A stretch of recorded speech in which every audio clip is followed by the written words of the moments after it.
Donc bonjour à tous, cette fois une nouvelle vidéo, je vous mets en pièce jointe les propositions d'un think tank qui a fait une conférence en partenariat avec Les Échos et le journal Le Parisien. Je vous mets donc la vidéo en pièce jointe. Je vais faire un peu de questions-réponses. Je vais vous dire de quoi il s'agit.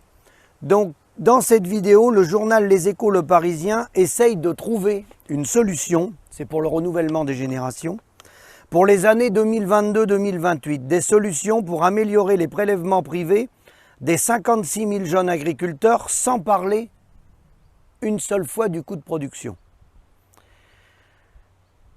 Nous préférons, nous, SAMU Social Agricole, améliorer la situation des 300 000 agriculteurs sur les 399 000 environ actuellement présents, qui sont malheureusement en dessous du SMIC et 35% d'entre eux sont en dessous de 350 € mensuels.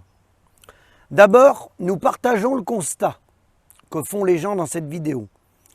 Seuls 50% du revenu comptable passe par les prélèvements privés. Le reste sert à rembourser le capital. Il faut déduire le fardeau des 50% de revenus comptables qui passent à la rémunération du capital. C'est l'enjeu du think tank, c'est trouver une solution pour financer soi-disant le capital d'exploitation qui serait trop lourd. Donc, je cite leur proposition. La solution consiste, à l'instar de l'État ou de certaines entreprises, de créer des obligations reconductibles jusqu'à la retraite de l'agriculteur.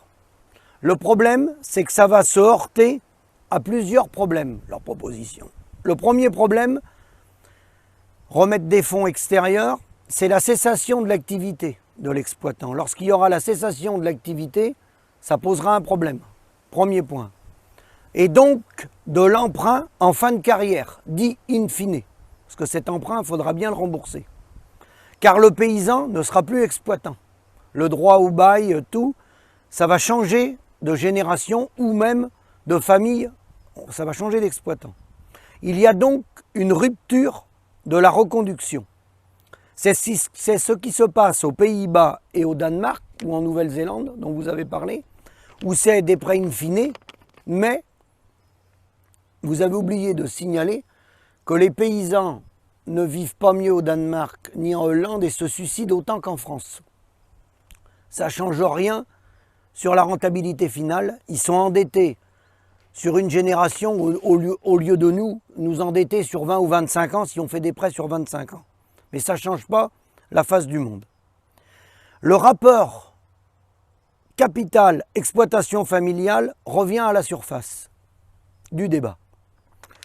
Nous préférons le système d'une rente perpétuelle qui a le mérite de poser ouvertement le problème de la retraite de l'agriculteur par son côté perpétuel. Tout est sur la table. À la cession de la rente par le système bancaire, au vu de refinancement, y compris par la Banque Centrale Européenne. Je m'explique. Au lieu de faire venir des investisseurs étrangers pour reprendre le capital d'exploitation ou les terres, le principe n'est pas d'annuler la dette, mais de le transformer en rente perpétuelle, repris par le réseau bancaire. On paierait un taux d'intérêt sur le capital, du coup in fine, qui ne serait jamais payé, puisque c'est une rente qui porte bien son nom, elle est perpétuelle. Le seul inconvénient de ce schéma, c'est pour le réseau bancaire, car le réseau bancaire ne pourra plus utiliser sur cette partie-là le multiplicateur de crédit, mais le réseau bancaire peut toujours faire racheter la rente par la Banque Centrale Européenne. C'est ce qui se fait actuellement pour les dettes des États et pour l'entrée au capital de certains groupes industriels. Ils rachètent le capital et c'est transformé en rente perpétuelle. C'est le réseau bancaire français ou hollandais ou allemand qui reprend le capital et in fine, ça peut être repris par la Banque Centrale Européenne. Donc c'est une opération zéro. Ça permet aux paysans de payer que le taux d'intérêt, mais de rester le maître à bord. Je reviens là-dessus, le plus important, c'est de rester le maître à bord. Car je vous rappelle qu'avec l'évolution du monde agricole d'après-guerre, nos grands-parents, et surtout nos parents, enfin pour moi mes parents, détenait l'ensemble du capital. Il était propriétaire, ou certains étaient en location, mais il était propriétaire de leur maison, d'une partie du foncier, de leur matériel agricole et du cheptel bovin pour ceux qui ont des bovins. Au fil du temps, puisqu'on s'est fait capter notre valeur ajoutée par les intermédiaires, l'agroalimentaire, nos coopératives et la grande distribution, on a de plus en plus de difficultés à acheter le foncier, voire on est obligé de trouver des investisseurs. Le cheptel, certains les ont en location avec la société Gestel. Le matériel, pratiquement, les gens, dans certaines exploitations, en ont presque plus. Il est en copropriété avec des voisins ou il est en coopérative, ça s'appelle les CUMA. Donc il ne nous restait plus qu'un tout petit peu de terre, pour ceux qui en avaient encore, et notre corps de ferme. Et là, vous nous faites une proposition pour créer un fonds d'investissement où là, non seulement on n'a plus notre mot à dire sur le matériel parce qu'on est en copropriété et c'est une décision à 20 ou 30 personnes qu'il faut prendre pour changer un matériel, et demain, ça sera notre corps de ferme ou nos terres qui nous appartiendront plus. Donc ça ne s'appelle pas être patron, ça ne s'appelle même pas être salarié, et je pense que c'est même pire que le métayage. Donc oser faire des propositions comme ça, des propositions faites par des gens qui ne sont pas sur le terrain, qui ne sont pas agriculteurs, je répète et j'insiste, qui ne sont pas agriculteurs, qui ne vivent pas de l'agriculture.